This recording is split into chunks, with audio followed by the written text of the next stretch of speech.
He has not taken the time that he's taken to look into 9/11, to look into some of these other subject matters that really are interdependent on one another. Again, this is an international intelligence organization, the invisible empire, if you will, and he has not seen every facet of that, but few people have. And that's why I think Alex Jones and his information are so important, because he has consistently been right and gotten through a wide range of topics, really laying out. He should really make a movie, man, about just straight up. Like, I know I've seen like every movie, obviously, but which one was it? The Endgame went into eugenics a lot, probably the most. But I think he should have one. You know, he's going to do the chemtrails.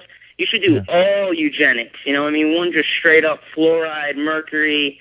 Chemtrails, because that's a lot of stuff coming down here. Well, maybe that will be the chemtrail movie. You know, maybe it won't be just dedicated to chemtrails. It could be based on the eugenics, and they are trying to do, Endgame 2, 2012, and beyond. So we'll see what happens. I thank you for the call, Charles. Dustin in California. Dustin, you're on the line.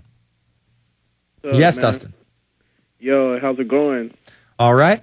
All right. Hey, man, I called like a week ago. I was kind of starstruck, like the first time I called, but I'm a little less tense. But I just wanted to let you know, man, like my birthday's on 9/11, so like seeing that stuff, like all that tragedy and such, and your government's just setting you up, man, it just like it just like destroys you on the inside, man. It like shatters you like a mirror, like your entire. The best way I can describe it, when you really start to understand what's going on, the best way I can describe it is if you're really like into a chick and you've been dating her and you like walk in on her cheating on you and you just get that feeling in your stomach where it's just like, or she dumps you. You know what I'm saying? Or even as a little kid, when you, for the first time, you disappointed your parents and you really felt it and you just felt sick to your stomach or you were frozen. That's the feeling I had when I started to realize that my government not only allowed 9/11 to happen, but took an active role in it on some level. And I'm not saying the whole government. I'm talking about the shadow government, the COG guys, the upper echelons. But the lower echelons, they sure covered it up for the rest of them, didn't they?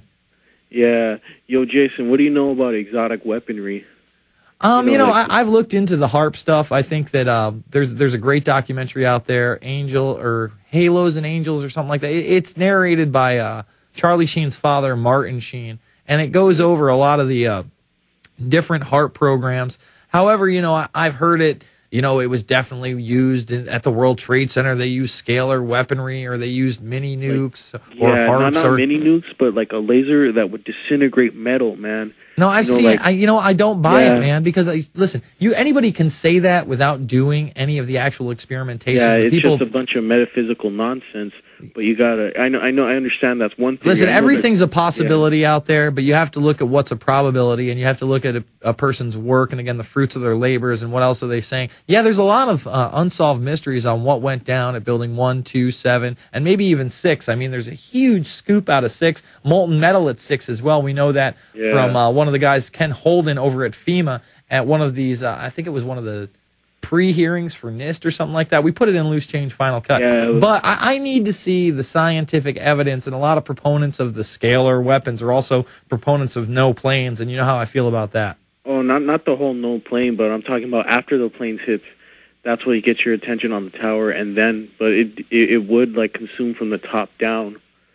Yeah, but again, top-down demolitions traditionally do exist. They're just downplayed. On this program, we've shown you a 3-story top-down demolition that, if it was larger, looks exactly like the World Trade Center. So I don't necessarily think that they needed to use exotic weaponry to, say, take down the core of that building. The Spire thing is unusual, how it seems to just disintegrate and fall straight down. But that doesn't mean HARP weapons to me. I thank you for the call, Dustin. Let's go to Vicky in Idaho. Vicky, you're on the line. Yes, Vicky. Hi, Jason. When you played that clip, it reminded me that right after 9/11, one of the first few pieces of legislation that they tried to ram through was that if anything catastrophic happened to the Congress, that their replacements could be appointed by the administration. And I remember it just so well because it freaked me out. I thought, they don't need to appoint people, and if the Congress votes for that, that's it. They're done. They're dead. Well, they really did set up an infrastructure that day that if something catastrophic had happened or they had, capped off the head of Congress, they had the mobile doomsday planes already going with mass Armageddon drills. And what's a doomsday plane? It's an E-4B with top-level COG or continuity of government personnel, people that would be in this line of succession, and then other personnel were taken to secure locations where they would have essentially run the government had it gotten worse. Dick Cheney was one of those people, and he's been in the line of succession now for over 20 plus years, and one has to wonder, even outside of being in any administration or official role in government, if he still holds that position. It is the shadow government after all, Vicki. Oh, it is the whole national security apparatus.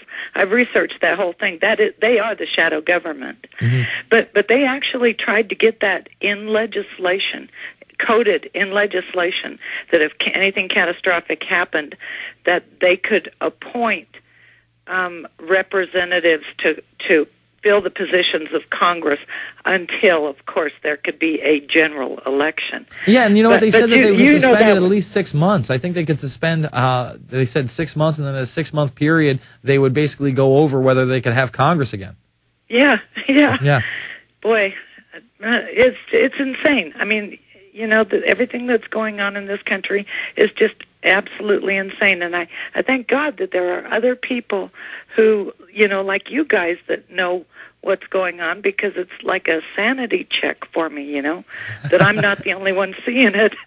Well, you know what? It's hard not to see it if you're into education, if you're into checking out your news wires, if you're into history. After all, that apparatus was really exposed during the Iran-Contra hearings when Rex 84 was brought up in front of Oliver North. And, the head guy keeps going, well, we can't really talk about this now, but we'd happy to have a closed session on this matter. And the guy's like, well, what concerned me is that I read plans where you would quarantine Americans, suspend the Constitution and Bill of Rights, and essentially take powers away from Congress. Well, sir, we can discuss all of that in a closed hearing. Now is not the appropriate time. No, now was the appropriate time way back in the 80s when we could have exposed it even further then.